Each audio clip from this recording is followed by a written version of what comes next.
జై తెలంగాణ. ఎక్కువ టైం తీసుకోను. గౌరవనీయులు మన వర్కింగ్ ప్రెసిడెంట్ గారు పిలవగానే మన కార్యక్రమానికి వచ్చి మనందరికీ కూడా భరోసా కల్పించే ప్రయత్నం చేస్తున్న గౌరవనీయులు కేటీ రామారావు గారికి, వేదిక మీద ఉన్న ఈరోజు సభకు అధ్యక్షత వహించిన ధర్మారెడ్డి గారికి, వేదిక మీద ఉన్న సోదరులకు అందరికీ, కార్తీక్ బాబుతో సహా అందరికీ కూడా, అందరు అధ్యక్షులు ఉన్నారు, కార్పొరేటర్స్ ఉన్నారు, అందరికీ కూడా, అందరితో పాటు ఈరోజు ఇక్కడికి వచ్చిన మా అన్న తమ్ముళ్ళకు, మా అక్క చెల్లెళ్ళందరికీ కూడా నమస్కారాలు తెలియజేసుకుంటూ, ఈరోజు ఈ కార్యక్రమంలో శ్రీరామ్ రెడ్డి గారు కానీ నరోత్తమ్ రెడ్డి గారితో పాటు కొంతమంది వచ్చిన్నారు, శ్రీరామ్ రెడ్డి గారితో పాటు కొంతమంది వచ్చిన్నారు, అందరికీ కూడా మనస్ఫూర్తిగా స్వాగతం చెప్తా ఉన్నాను. మరొకసారి ఇక్కడ కూర్చోగానే చాలా సంతోషం అనిపించింది. మళ్ళీ అందరినీ ఆత్మీయులందరినీ కలిసిన ఫీలింగ్, చేవెళ్ళ కానీ రాజేంద్ర నగర్ కానీ ఎక్కడ చూసినా మళ్ళీ ఆత్మీయులందరినీ కలిసిన ఫీలింగ్ వస్తూ ఉంటుంది. మీ అందరికీ కూడా ఈరోజు పార్టీలోకి వస్తున్న అందరికీ స్వాగతం చెప్తా ఉన్నాను. శ్రీరామ్ రెడ్డి గారు రాగానే అడిగాను నేను, నారాయణ రెడ్డి అన్న ఎట్లా ఉన్నాడు అంటే, ఒక బాధ్యత అప్పచెప్తే ఎట్లా పనిచేస్తారనే దానికి వాళ్ళ కుటుంబం ఉదాహరణ. శ్రీరామ్ రెడ్డి గారు పార్టీ అధ్యక్షులుగా పనిచేస్తారు, నారాయణ రెడ్డి అన్న కూడా పార్టీ అధ్యక్షులుగా పనిచేస్తున్నారు. అట్లాగే నరోత్తమ్ చూడగానే రామకృష్ణ అన్న గుర్తుకొస్తూ ఉంటారు. అట్లాగే ఇప్పుడు అనంతరెడ్డి గారు చెప్పినట్టు ఇంద్రారెడ్డి గారు ఉన్నప్పటి నుండి 1981 నుండి అనుకుంటా, 81 నుండి అన్ని కుటుంబాలందరూ కూడా ఇక్కడ ఎక్స్ఎంపీపీలు ఉన్నారు, శ్రీహరి గారు ఉన్నారు, అందరు ఉన్నారు, నరసింహారెడ్డి గారు ఉన్నారు, సుభాష్ ఉన్నారు, అందరూ పేరు పేరున చెప్తే ఒక 100 మంది పేర్లు ఇక్కడ చెప్పొచ్చు. సో అందరు ఉన్నారు, అందరికీ కూడా అందరి బాధ్యత కూడా ఈరోజు ముందు మనకు కనిపిస్తుంది ఏంటంటే, భవిష్యత్తులో ఈ రాష్ట్రం బాగుపడాలంటే కేసీఆర్ గారు మళ్ళీ రావాలనేది ప్రతి ఒక్కరికి కనిపిస్తున్న అంశం.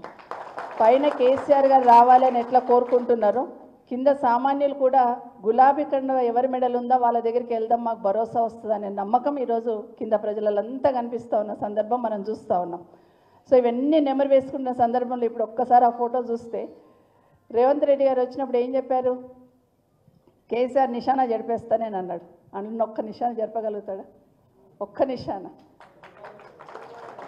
వేరే ఏమొద్దు, ఉన్న దాంట్లో ఒక్క నిశానా జరపగలుగుతాడో చూడాలి. మరొక మీటింగ్ పోతే ఒక రైతన్న అంటా ఉన్నాడు, ఒక లేడీ కళ్యాణ లక్ష్మి చెక్కులు ఇస్తున్న దాంట్లో పోతూ ఉంటే 2 సార్లు ఎగ్గొట్టిండు రైతు బంధమ్మ, కేసీఆర్ పుణ్యాత్ముడు ఆయన వర్షం పడంగానే ఇస్తుండే, కలుపు తీర్థం అంటే వస్తుండే, 2 సార్లు ఎగ్గొట్టిండు అని తిడుతూ ఉన్నాడు. రైతు బంధు అంటే కేసీఆర్ గుర్తుకొస్తాడు. ఖచ్చితంగా ఏది ఉన్నా కూడా, అంటే సూర్యచంద్రులు ఉన్నంతకాలం, తెలంగాణ వాడు ఉచ్చరిస్తున్నంత కాలం కేసీఆర్ గారి పేరు ఉంటుంది. సో ఎక్కడ పోయినా కూడా కనిపిస్తూ ఉంటుంది. ఇప్పుడు మీరు మోయినాబాద్కి వెళ్ళి వచ్చినారు, చేవెళ్ళకి వెళ్ళి వచ్చినారు, రాజేంద్రకి వెళ్ళి వచ్చినారు, ఎట్లా కనిపించింది మనకు? రింగ్ రోడ్ ఎక్కగానే ఎక్కడ చూసినా ఎవరు కనిపిస్తారు? 100% కేటీఆర్ కనిపిస్తాడు. అక్కడ ఏ ఫ్లైఓవర్ చూసినా, ఏ రోడ్డు చూసినా ఒక పర్ఫెక్ట్ ప్లానింగ్, ఎక్కడి నుండి ఎక్కడికి లింక్ కలపాలా, ఎక్కడ ఫ్లైఓవర్ వేయాలి, ఎక్కడ అండర్ పాస్ చేయాలా, ఎమ్మెల్యేలుగా మాకు లేని అవగాహన ఈ హైదరాబాద్ సిటీ మీద, రింగ్ రోడ్ లోపల ఉన్న ప్రతి దాని మీద సంపూర్ణ అవగాహన ఉన్న ఏకైక నాయకుడు 100% కేటీఆర్ గారు. అది నేను చెప్పగలుగుతాను. నేను అసలు షాక్ అయిపోయినా. ఒక రోడ్ ఫౌండేషన్ ఎన్నికే తీసుకెళ్లారు, ఒకసారి తీసుకెళ్ళినప్పుడు ఈ రోడ్ ఎక్కడికి పోతుంది తెలుసా అక్క అని అడిగారు. ఎక్కడికి పోతారంటే మణికొండకు పోతుంది అన్నాడు. ఆ కొండల గుట్టలకి వెళ్ళి మణికొండకి ఎందుకు తీసుకెళ్తుందంటే, ఈ లింక్ రోడ్ తీసుకొస్తే ఇంకా డెవలప్మెంట్ అవుతుంది, దగ్గర అవుతుంది అక్క అని చెప్పినప్పుడు నిజంగా షాక్ అయిపోయినా ఆ కొండల గుట్టలు. సో అది తెలంగాణ రాష్ట్రంలో ఇంతకుముందు బాబు చెప్పినట్టు ఈరోజు చిట్ట చివరి స్థానానికి రేవంత్ రెడ్డి గారు తీసుకొస్తే, తెలంగాణ రాష్ట్రం దేశంలో మొదటి స్థానంలో నిలిపింది కేసీఆర్ గారు.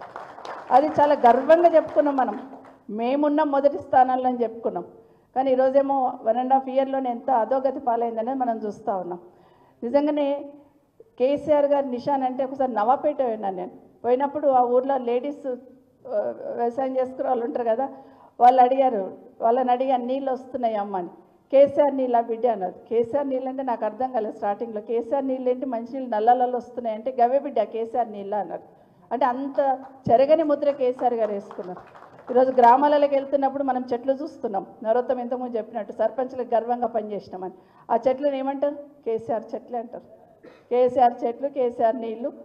కాబట్టి కేసీఆర్ నిశాన ఎవ్వరూ చెడపలేరు, అది వాస్తవం. గతంలో రాజశేఖర రెడ్డి గారు ఉన్నప్పుడు మనం ఆరోగ్యశ్రీ ఫీజు రియంబర్స్మెంట్ రాజశేఖర రెడ్డి అని ఎట్లా అంటాం, అట్లాగే కేసీఆర్ గారు కూడా నిశాన చెడపలేని ముద్ర తెలంగాణ రాష్ట్ర ప్రజల గుండెల్లో ముద్రించింది వాస్తవం.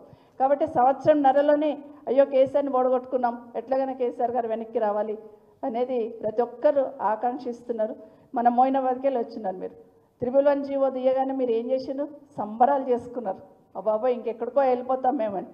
జస్ట్ దాన్ని జీవో ఇంప్లిమెంటేషన్ చేస్తున్న మన టైంలోనే ఎలక్షన్స్ వచ్చినాయి. కానీ ఇప్పుడు ఈ గవర్నమెంట్ వచ్చినాక ఏం చేసింది? ఒక్కసారి అడుగుతున్నారా? ఒక్కసారి అడిగితే దానికి సమాధానం చెప్పే దిక్కులేరు. త్రిభువన్ జీవో దేవుడారు కానీ హైడ్రా తీసుకొచ్చి మనను కథం పట్టించే పని అయితే ఆగం చేసింది. హైడ్రా తీసుకొచ్చి ఆగం చేసింది. ఇది మనం చూస్తూ ఉన్నాం. ఒకరోజు ఒక మీటింగ్లో కేసీఆర్ గారితో నేను కూడా ఒక మీటింగ్లో రివ్యూ మీటింగ్లో ఉన్నాను. అయితే వర్షాలు పడుతూ ఉన్నాయి. అప్పుడే వర్షాకాలంలో అన్న దగ్గర ఆఫీస్కి చైర్కి ఎదురుగుండా గోడ మీద తనే గూగుల్లో పోయి చూసుకునేవాడు ఏదున్నా కూడా. మీటింగ్ అవుతూనే ఉంది. ఇమీడియట్గా గూగుల్లోకి వెళ్ళిపోయి చెక్ చేస్తూ ఉన్నారు. ఏమనంటే కాళేశ్వరంకి వెళ్ళి కాలువల ద్వారా నీళ్ళు వస్తున్నాయి, మరి చెరువులు నింపుకున్నారా లేదా అని ముందు పోయి సిద్దిపేట అక్కడంతా చూస్తున్నారు. అట్లాగే సిరిసిల్ల అంటే కరీంనగర్, మెదక్, ఉమ్మడి మెదక్ అదంతా చూస్తున్నారు. తర్వాత నల్గొండకు వచ్చిన్నారు. మాకు అర్థం కాలే ఏం చూస్తున్నారా అని మేము కూడా అట్లా చూస్తూ ఉన్నాం. చూపిస్తూ ఉంటే నల్గొండకి వెళ్ళగానే అన్ని చెరువులు నింపుకున్న తర్వాత ఒక చెరువు ఖాళీగా అనిపించింది. వెనుకనే జగదీశ్వర్ రెడ్డి గారికి ఫోన్ చేశారు. ఏంటి పలానా ఊళ్ళో పలానా చెరువు ఖాళీ ఉంది, ఆ కాలువలో నీళ్ళు ఉన్నాయి, చెరువు నింపుకోవచ్చు కదా అన్నారు. నాకు అర్థం కాలేదు, షాక్ అయిపోయాను. అంటే ఒక చెరువు ఖాళీ ఉందంటే వర్షాకాలం వచ్చినప్పుడే ఆ చెరువులలో నీళ్లు నింపుకుంటే మళ్ళీ రైతులకు అవసరం వచ్చినప్పుడు మనం వాడుకుంటాం కదా, మరి ఎందుకు నిర్లక్ష్యం చేస్తున్నా? ఆ ఊరు చెరువు నింపి మళ్ళీ 2 రోజులలో నాకు చెప్పు అన్నారు. ఒక్క నిమిషం షాక్ అయిపోయినాను. అంటే అంత డెప్త్లో పోయి ఆలోచించున్నారు. అంటే రైతన్నకి ఇబ్బంది ఉండొద్దు, రాష్ట్రం కరువుల పాలు కావద్దు, కరువుల కాటకాలు రావద్దు అనే ఆలోచనతో ఫోన్ పెట్టేసిన తర్వాత నేను అడిగాను అన్నకి, అన్న నాకు కొంచెం బాధ వేస్తుంది అన్న. ఎందుకమ్మా అన్నారు. అంటే కాళేశ్వరం పూర్తి చేస్తే అక్కడ అన్ని చెరువులు నింపబడుతుంది, మరి మా రంగారెడ్డి మా వికారాబాద్లో చెరువులు ఎప్పుడు నిండాలన్నా అని అడిగాను. అంటే ఒక్క మాట అన్నారు, నిజమేనమ్మా తెలంగాణ రాష్ట్రం రావాలనుకున్నప్పుడు కాళేశ్వరం పూర్తి చేసి అక్కడ అన్ని కూడా నీళ్ళు ఇస్తున్న సందర్భంలో పాలమూరు రంగారెడ్డి పూర్తి చేసి కూడా ఇక్కడున్న వాళ్ళు కూడా నీళ్ళు ఇస్తే రాష్ట్రంలో ఉన్న ప్రతి రైతన్నకు నీళ్ళు ఇచ్చాననే తృప్తి నాకు ఉంటుందమ్మా, ఒక్క కోరిక నాదే అన్నారు. అంత గొప్పగా చెప్పారు కేసీఆర్ గారు. సో అంత తపన పడేవాళ్ళు. గూగుల్లో పోయి ఏ రైతన్నకు నీళ్ళు అందుతలేవు, ఏ చెరువు నిండింది, ఏ కాలంలో నీళ్ళు వస్తున్నాయని ఎంక్వైరీ చేసింది కేసీఆర్ గారు. అయితే ఇప్పుడున్న ప్రభుత్వం, ఇప్పుడున్న ముఖ్యమంత్రి గారు కూడా గూగుల్లోకి వెళ్తున్నారు. కానీ ఏం సర్చ్ చేస్తున్నారు?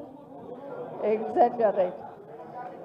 మామిడిపల్లిలో భూములు ఖాళీ ఉన్నాయా, కందుకూరులో భూములు ఖాళీ ఉన్నాయా, పుప్పాలగూడలో భూములు ఖాళీ ఉన్నాయా, ఎక్కడెక్కడ భూములు ఖాళీ ఉన్నాయి, ఎక్కడెక్కడ ఇమీడియట్గా తీసుకోవచ్చు, ఎక్కడెక్కడ అమ్ముకోవచ్చు, అవకాశం ఉంటే ఎక్కడెక్కడ మనం రాసుకోవచ్చు. ఇది ఇప్పుడున్న ప్రభుత్వం చూస్తూ ఉన్నారు. కాబట్టి ఆ ప్రభుత్వానికి ఈ ప్రభుత్వానికి తేడా. ఇక్కడ రైతన్న చేస్తారంటే వాళ్ళకు పట్టదు. నిన్న మనం ఒక ఫోటో చూసినాం, గుండె తరుక్కుపోతుంటుంది. వైద్యుల నిర్లక్ష్యంతో చిన్నపిల్ల చనిపోయింది అని హాస్పిటల్ ముందు ధర్నా చేస్తూ ఉంటే, మరి అదే దారి నుండి 3 మంత్రులు పోతూ ఉంటే డెడ్ బాడీ పైకి పట్టుకొని ఆ తల్లి రోధిస్తూ ఉంటే కనికరం కనిపించలేదు అక్కడ ఉన్న వాళ్ళకి. మనసు కలుక్కుమంది కదా ఎక్కడైనా చూస్తే. ఇట్లా ఉంది. మీరు చావనన్నా చావండి, ఏమన్నా చేయండి, మాది మాకుంది, మేము పోతున్నాం అనే లెవెల్లో ఈ ప్రభుత్వం పోతూ ఉంది. ఇది మన తెలంగాణ సమాజానికి, తెలంగాణ రాష్ట్రానికి మంచిది కాదు. 2014 కన్నా ముందు తెలంగాణ సమాజం అంతా ఏ విధంగా తెలంగాణ రావాలని కోరుకున్నారో, మరొక్కసారి తెలంగాణ సమాజం, తెలంగాణ రాష్ట్రం బాగుపడాలంటే కేసీఆర్ రావాలని ఆరాటం ఈరోజు అందరిలో చూస్తూ ఉన్నాం. కాబట్టి 27 నాడు జరుగుతున్న కార్యక్రమానికి మన 20 సంవత్సరాలు పూర్తి చేసుకొని కేసీఆర్ గారు 24 పూర్తి చేసుకొని 25లో అడుగు పెడుతున్న సందర్భంలో మనం అందరం కూడా వెళ్దాం. ఆ కార్యక్రమానికి వెళ్ళి ఖచ్చితంగా ఈ రాష్ట్ర ప్రజలకు భరోసా కల్పించడానికి మాత్రం ఆ మీటింగ్కి వెళ్ళాల్సిన అవసరం ఉందని మరొకసారి మీకు అందరికీ కూడా తెలియజేస్తూ, వచ్చిన అందరికీ కూడా మనస్ఫూర్తిగా స్వాగతం చెప్తూ, జై తెలంగాణ, జై కేసీఆర్.